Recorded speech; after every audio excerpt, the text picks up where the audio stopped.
మళ్ళా పోలీసులు ఒక నోటీస్ ఇచ్చారు. ఏంటంటే నేను ఒక పోస్ట్ పెట్టాను 25వ తారీఖున 25/3 దాని ప్రకారం ఒక police officer, senior police officer, ఒక ఐజీ గారు నన్ను అప్రిషియేట్ చేశారు. ఇది ఖచ్చితంగా హత్యే, పోలీస్ డిపార్ట్కి అనౌన్స్ చేయాలి అని చెప్పి, నువ్వు లేకపోతే ఈ పార్టీకి కేసు క్లోజ్ చేసి ఉండేవారు, నువ్వు ఫైట్ చేస్తున్నావు, బాగా చెయ్యి అని చెప్పేసి నన్ను అప్రిషియేట్ చేశారు. చాలా పెద్ద ఆయన ఏదో పని చేసుకుంటున్నాడు, రిటైర్డ్ అయిపోయి చాలా రోజులైంది. నేను స్టూడెంట్ ప్రోగ్రామ్స్, యూత్ ప్రోగ్రామ్స్ చేస్తున్నప్పుడు నా ఉద్యమాలు యాజ్ ఎ పోలీస్ ఆఫీసర్ నన్ను అప్రిషియేట్ చేసేవాడు కాదు. ఆయన మనసులో సంతోషం ఉందో లేదో తెలియదు, కానీ నన్ను అప్రిషియేట్ చేసేవాడు కాదు.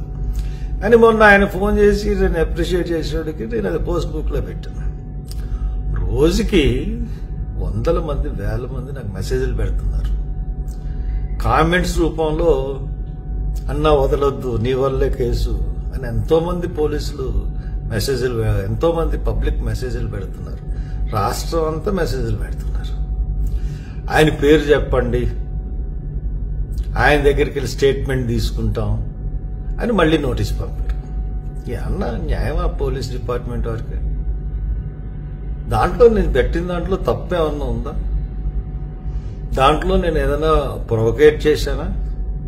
నేను ప్రొవోకేట్ చేశానని నోటీస్ ఇచ్చారు. 136 కేసు రిజిస్టర్ చేసి 196, 96, 97 ఏదో బిఎన్ఎస్ చట్టం కదా పెట్టారు. నేను ప్రొవోక్ చేస్తున్నట్టు. నేను ఎక్కడన్నా ప్రొవోక్ చేశానా? మీకు నిజంగా బుద్ధుండుంటే నా మీద పెడతారా సెక్షన్? ఆ రోజు నేను ప్రొవోక్ చేసి ఉంటే మీ పరిస్థితి ఏంటి? ఆ రోజున ఉన్న డిఎస్పీలు, ఐజీ, అడిషనల్ ఎస్పీ అందరినీ అడుగుతున్నాను. నేను ప్రొవోక్ చేసి ఉంటే అక్కడ వచ్చి కేఏ పాల్ ప్రొవోక్ చేస్తూ నేను వీళ్ళందరినీ రెచ్చగొట్టానంటే ఇక్కడి నుంచి మీరు ఎవరు వెళ్ళరు అని చెప్పేసి అంటే,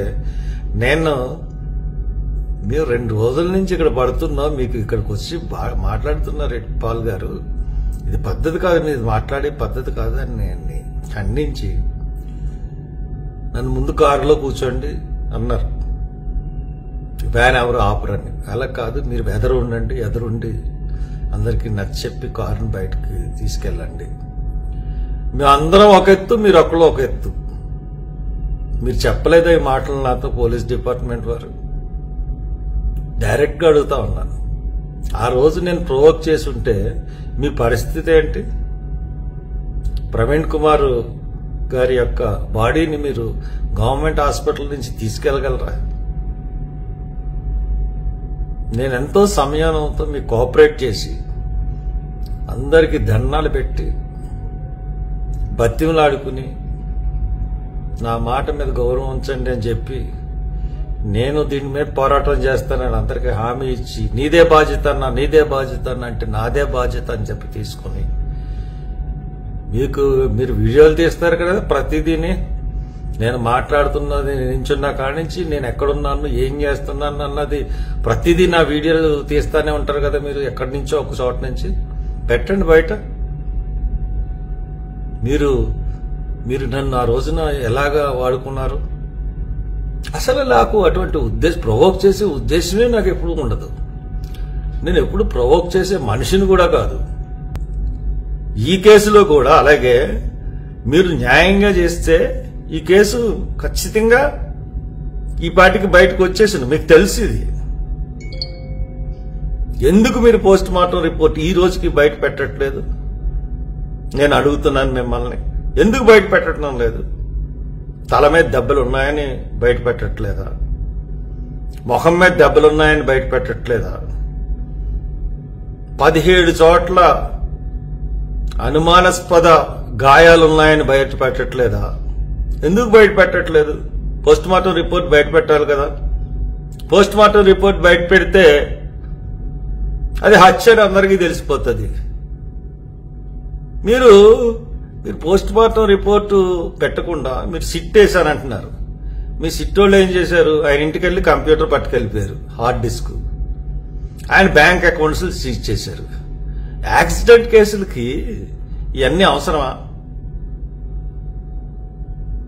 కాబట్టి మీరు ఏదో తేల్చండి. ఆయన మీదేమో దొంగ వీడియోలు, దొంగ సృష్టించిన వాళ్ళకి ఈ వీడియోలతో మాకు పోలీసులకు సంబంధం లేదని స్టేట్మెంట్ ఇచ్చిన పెద్ద మనిషి ఐజీ గారు ఈ రోజున అవన్నీ వీడియోలు సంబంధం లేదన్నారు. సంబంధం లేకపోతే ఆ వీడియోలు చేసిన వాళ్ళని పట్టుకున్నారా? ఎంత దారుణంగా క్రిటిసైజ్ చేస్తున్నారు నన్ను గాని కొంతమందిని. నేను ఎవరినైనా క్రిటిసైజ్ చేశానా? ఏ కమ్యూనిటీ నన్నా తిట్టానా? అనుమానితుల్లో హిందువులు, ఫ్యానటిక్స్ హిందువులు ఉండొచ్చు, ఫ్యానటిక్ ముస్లింస్ ఉండొచ్చు, అలాగే ఈయన ఎదుగుదల వారు లేని క్రైస్తవ నాయకులు కూడా ఉండొచ్చు అని చెప్పని చెప్తే ఒక కమ్యూనిటీ మీద, ఒక రిలీజియన్ మీద నేను నింద వేయలేదు. I'm a secular man. రోజు రోజుకి ఇటువంటి ఇచ్చి పల్సన్ అయిపోకండి పోలీస్ డిపార్ట్మెంట్.